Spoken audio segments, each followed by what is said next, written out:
BP Nurul হক নূর ভাই কখনো জাপার কার্যালয়ের দিকে যানই নাই। উনি ওনার মতো একটা মিছিল নিয়ে গেছে। আবার আমি হচ্ছি বাংলাদেশ ছাত্র অধিকার পরিষদ ঢাকা মহানগর উত্তরের সভাপতি, গণ অধিকার পরিষদের অঙ্গ সংগঠন।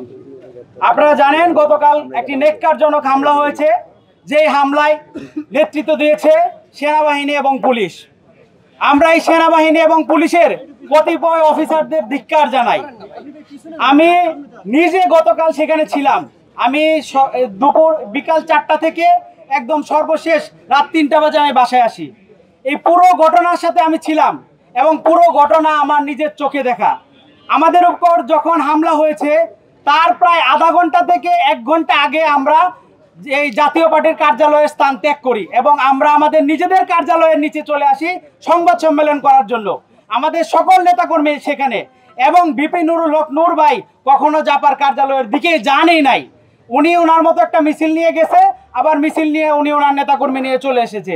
হয়তো বিচ্ছিন্ন কিছু ঘটনা তাদের সাথে আমাদের ইটপাটকেল নিক্ষেপ হয়েছে, সেটা পিছনের কিছু নেতাকর্মী করেছে, কিন্তু আমি এটা এনশিওর করে বলতে পারি যে জাপার কার্যালয়ে একটা ফুলের টোকাও গণ অধিকার পরিষদ দিতে পারে নাই। এত পরিমাণে পুলিশ এবং সেনাবাহিনী সেখানে মোতায়েন ছিল, তাহলে তাদের কার্যালয়ে যদি একটা টোকাও না দেয়, আমাদের কার্যালয়ে কেন এই বর্বর হামলা? আমাদের কার্যালয়ে এই সেনাবাহিনী এবং পুলিশ কেন এই বর্বর হামলা চালালো? আমাদের নেতাকর্মীরা যারা ওয়াশরুমের ভিতরে লুকিয়ে ছিল, তাদের ওয়াশরুমের দরজা ভেঙে তাদেরকে বের করে আনা হয়েছে, তাদেরকে লাঠিচার্জ করা হয়েছে। আমাদের 80 থেকে 90 জন নেতাকর্মী হসপিটালে কাতরাচ্ছে গুরুতর অবস্থায়।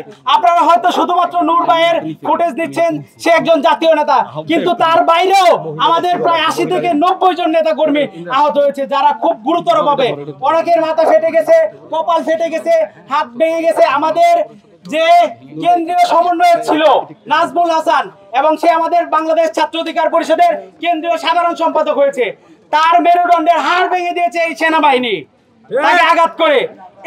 এই বর্বরতা কেন? আমরা কি স্বাধীন বাংলাদেশে এই বর্বরতা দেখতে চেয়েছিলাম?